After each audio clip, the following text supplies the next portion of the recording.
बच्चों, हिंदी साहित्य की कक्षा में आप सभी का स्वागत है। हिंदी साहित्य की कक्षा 4 का अध्याय संख्या 11 कैसे कैसे सूक्ष्म जीव को आज हम पढ़ने जा रहे हैं। हिंदी साहित्य हमें सिर्फ भाषा यानी सिर्फ बोली ही नहीं सिखाती, अपितु जीवन जीने की कला, उसके महत्व तथा मूल्यों से भी हम सभी को अवगत कराती है। आइए इस अध्याय को प्रारंभ करते हैं। ये है अध्याय संख्या 11 कैसे कैसे सूक्ष्म जीव, कैसे कैसे छोटे जीव। सूक्ष्म जीव मतलब जो छोटे होते हैं उन्हें सूक्ष्म जीव कहा जाता है। पाठ परिचय। पाठ परिचय से पता चलता है कि ऐसे जीव जिन्हें मनुष्य अपनी नंगी आंखों से नहीं देख सकता तथा जिन्हें देखने के लिए सूक्ष्मदर्शी यंत्र की जरूरत पड़ती है, उन जीवों को सूक्ष्म जीव कहा जाता है। सूक्ष्म जीव का संसार अत्यंत विविधता से भरा है। इसके अंतर्गत सभी प्रकार के जीवाणु, आर्किया, प्रोटोजोआ तथा कुछ कवक और शैवाल आदि भी जीव को आते हैं। ये सर्वव्यापी होते हैं, हर जगह होते हैं। मिट्टी, पानी, हवा, हमारे शरीर के अंदर और बाहर, अन्य प्रकार के प्राणियों व पादपों, यहाँ तक कि पीने में भी, पानी में भी पिए जाते हैं। इस पाठ में बड़े रोचक ढंग से सूक्ष्म जीवों की जानकारी हमें दी गई है। तो आइए इस पाठ को शुरू करते हैं। रविवार का दिन था, संडे का दिन था। विशाखा सुबह सुबह घर की सफाई करने में लगी हुई थी। विशाखा ने सोहेब के स्कूल बैग में से टिफिन बॉक्स निकालते हुए कहा कि सोहेन, तुम्हारे लंच बॉक्स में से बदबू क्यों आ रही है? बदबू यानी खराब जो गंध होती है वो क्यों आ रही है?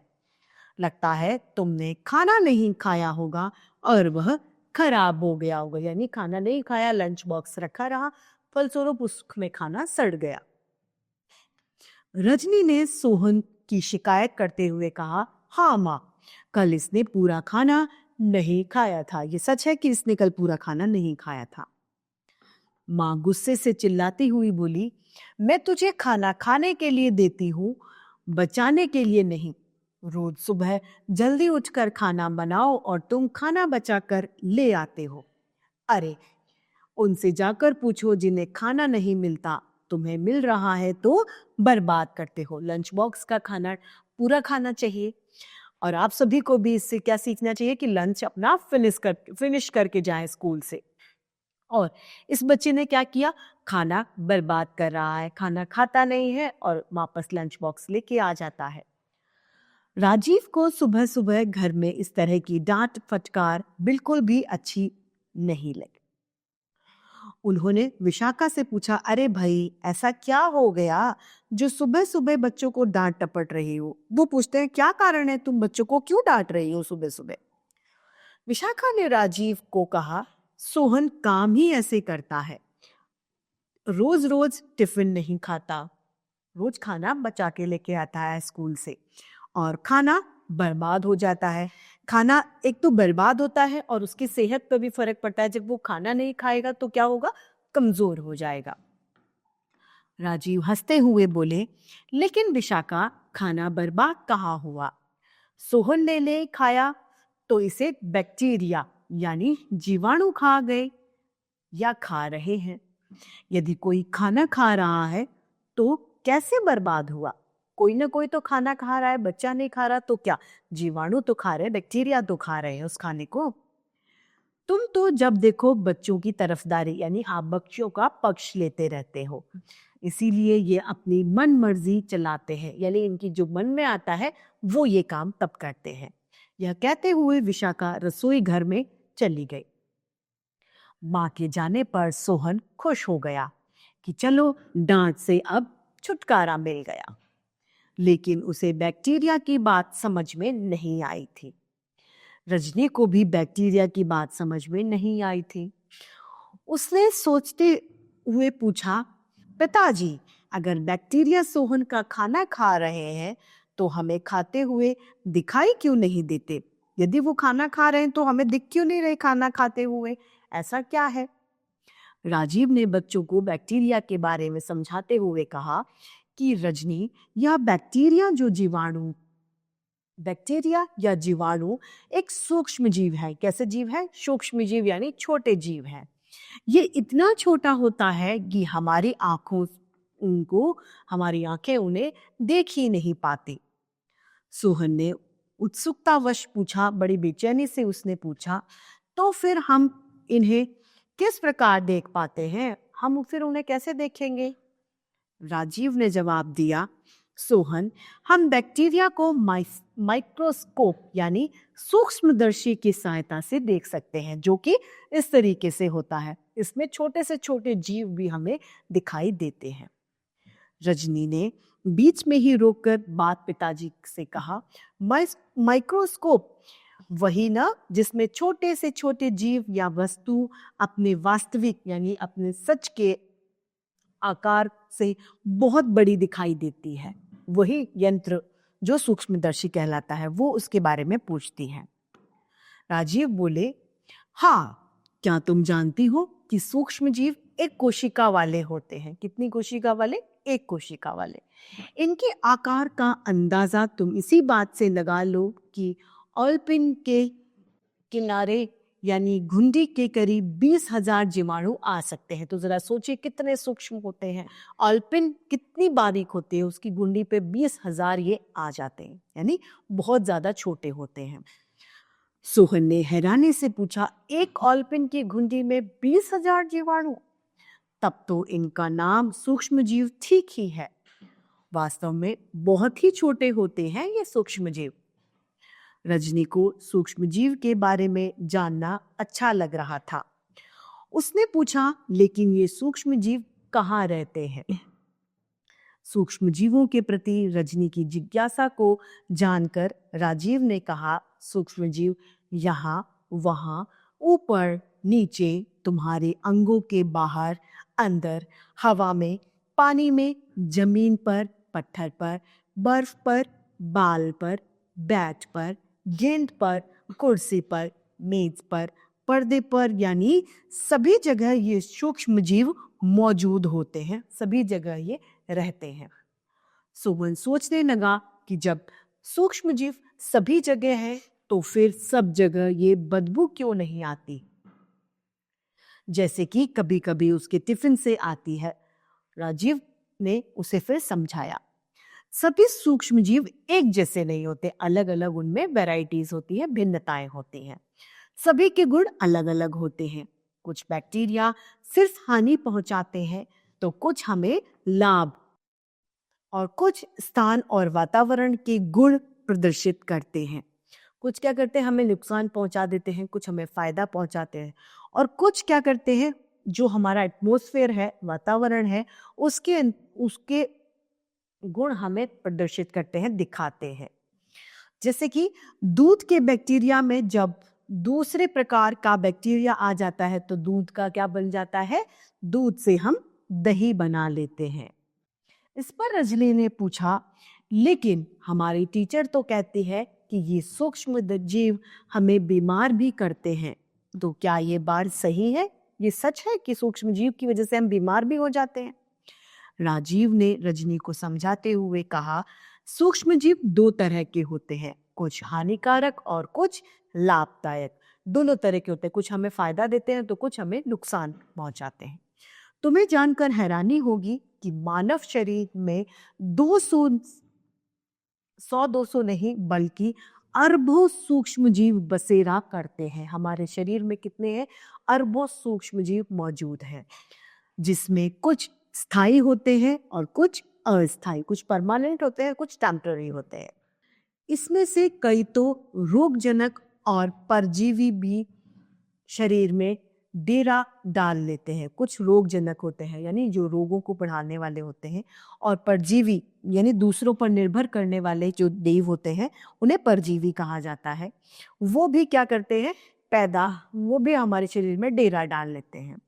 इन सूक्ष्मजीवों की विविधता असाधारण है। मानव त्वचा पर लगभग हर प्रति वर्ग सेंटीमीटर क्षेत्र में 1 करोड़ सूक्ष्मजीव रहते हैं, और पसीनेदार जगहों पर जैसे बगलों आदि में यह संख्या औसत से 10 गुना ज्यादा हो जाती है। यहाँ पर ये ज्यादा सूक्ष्मजीव रहते हैं। राजीव की बात सुनकर सोहन अपने शरीर की तरफ देखते हुए बोला, यानी हमारा शरीर भी लाखों करोड़ों सूक्ष्म जीवों का घर है। हमारे शरीर में भी सूक्ष्म जीव हैं, तो लाखों करोड़ों का ये घर हो गया। उसने थोड़ा सोचते हुए पूछा, तो पापा, ये जीवाणु, विषाणु, कवक, फफूंद, प्रोटोजुआ सभी अलग अलग हैं? राजीव ने समझाते हुए कहा, हाँ सोहन, इन सब की संरचना यानी बनावट, प्रकार और प्रवृत्ति, प्रवृत्ति अर्थात स्वभाव इनका अलग अलग है। ये जितने सूक्ष्म हैं यानी जितने छोटे हैं, इनका संसार उतना ही बड़ा है। बैक्टीरिया की करीब 10 लाख प्रजातियां ऐसी हैं जिनके बारे में, अब कितनी प्रजातियां, 10 लाख प्रजातियां ऐसी हैं जिनके बारे में विज्ञान को ठीक से पता ही नहीं है। इसी तरह वायरस की 4000 प्रजातियां यानी 4000 किस्में ऐसी हैं जिनके बारे में अभी तक ठीक ठीक पता नहीं लगा है। फंगस की पहचानी हुई 7200 प्रजातियां हैं, जो 15 लाख के करीब ऐसे प्रजातियां हैं जिनका पूरा विवरण यानी ब्यौरा अभी तक पता नहीं चला है। तो सोचिए कितनी इनकी वैरायटीज कितनी होंगी। रजनी को सूक्ष्म जीवों के बारे में और अधिक जानने की इच्छा थी। इसी उद्देश्य के साथ उसने पूछा, अच्छा पापा, शैवाल, कवक और प्रोटोजुआ के बारे में भी हमें बताइए ना। राजीव ने समझाते हुए बताया कि शैवाल शैवाल यानी एल्गी, कवक यानी फंगस और प्रोटोजोआ ये सब भी बैक्टीरिया और वायरस की तरह सूक्ष्म जीव हैं, छोटे छोटे होते हैं ये सभी भी, और ये किसी न किसी तरह हमें फायदा भी पहुंचाते हैं, ये फायदेमंद होते हैं। ये सूक्ष्म जीव कई तरह की रासायनिक क्रियाओं में हमारी सहायता करते हैं, मदद करते हैं। जैसे फंगस यानी फफूंद तो देवदार जैसे पेड़ों के काम आती है, और प्रोटोजुआ हमारी आंत में खाना पचाने के काम आती है। सोहन सोचने लगा कि कहाँ देवदार जैसे विशाल पेड़ और कहाँ सूक्ष्म जीव फफूंद। देवदार के पेड़ जो होते हैं वो बहुत लंबे लंबे होते हैं, बहुत बड़े होते हैं। यह जानने के लिए उसने पापा से पूछा, पापा, फफूंद किस प्रकार देवदार वृक्ष के लिए उपयोगी है, बताइए। देवदार के नए अंकुरित पौधे तब तक वृद्धि नहीं करते, तब तक नहीं बढ़ते जब तक उनके पास आसपास जमीन में पाए जाने वाले एक कवक यानी फफूंद अपने खाने और रहने के लिए उसकी जड़ में घुसकर कुछ विशेष एंजाइम बनाकर नहीं देते, तब तक उसके अंकुर आगे बढ़ते ही नहीं है। रजनी बोली, यानी एक का अस्तित्व दूसरे पर निर्भर करता है। अस्तित्व अर्थात वजूद, एक का वजूद किस पर निर्भर कर रहा है, दूसरे पर यहाँ पर निर्भर कर रहा है। राजीव ने और अच्छी तरह समझाते हुए बताया, यह तो सबको पता है कि दीमक लकड़ी चट कर जाती है, यानी लकड़ी को खा जाती है दीमक, लेकिन इस लकड़ी को आहार नाल में पचाने का काम एक प्रोटोजुआ द्वारा किया जाता है। दीमक लकड़ी को नहीं पचा पाती, एक प्रोटोजुआ इस लकड़ी को पचाने का कार्य करता है। यह प्रोटोजुआ दीमक द्वारा खाई गई लकड़ी को ग्रहण कर उसे दीमक को पचाने लायक बना देते हैं। रजनी ने टोकते हुए कहा, पापा, हमारे टीचर कहती हैं कि फफूंद से ब्रेड बनाया जाता है, क्या ऐसा सच है, ये ऐसा होता है? राजीव कहने लगा, हाँ रजनी, तुम्हारे टीचर बिल्कुल सही कहती है। ब्रेड बनाने में यीस्ट या खमीर मैदा में मिला दिया जाता है, फिर इसमें कई रासायनिक प्रक्रिया चलती हैं। क्या होती है? रासायनिक क्रिया यीस्ट या फिर खमीर मिला देने के बाद, जिसके फलस्वरूप मैदा फूल जाता है और उसके बाद ओवन में पकाकर ब्रेड तैयार किया जाता है। ढोकला और इडली भी इसी तरीके से तैयार की जाती है। रजनी ने कहा, यानी ये तो सूक्ष्म जीव कई रासायनिक क्रियाओं में महत्वपूर्ण भूमिकाएं निभाते हैं, जिस वजह से हमारा जिस वजह से इनका हमारे दैनिक जीवन से घनिष्ठ संबंध है। घनिष्ठ यानी निकट और गहरा संबंध है। राजीव खुश होकर बोला, हाँ रजनी, हमारी प्रकृति बड़ी निराली है। इसमें तरह तरह के जीव जंतु और पेड़ पौधे पाए जाते हैं। क्या पाए जाते हैं? पेड़ पौधे। मिट्टी, हवा और पानी में असंख्य सूक्ष्म जीव मौजूद हैं, जैसे कवक, शैवाल, जीवाणु, विषाणु और प्रोटोजुआ। यह सब दिखने में और आकार प्रकार में अलग अलग तथा इनके कार्य भी अलग अलग होते हैं, लेकिन प्रकृति के साथ इनका तालमेल बड़ा ही अनूठा यानी अनोखा है। और शायद इसी अनूठे तालमेल की वजह से इस धरती पर ये जीव अपने विविध रूपों से मुस्कान बिखेर रहे हैं। तो इसी के साथ हमारा ये अध्याय आज यही समाप्त होता है। इस अध्याय के साथ साथ हमारी हिंदी साहित्य की कक्षा भी आज यही समाप्त होती है। फिर से हिंदी साहित्य में ऐसे रोचक अध्याय लेके आप सभी के समक्ष उपस्थित होते रहेंगे। आज के लिए इतना ही, फिर मिलते हैं। धन्यवाद।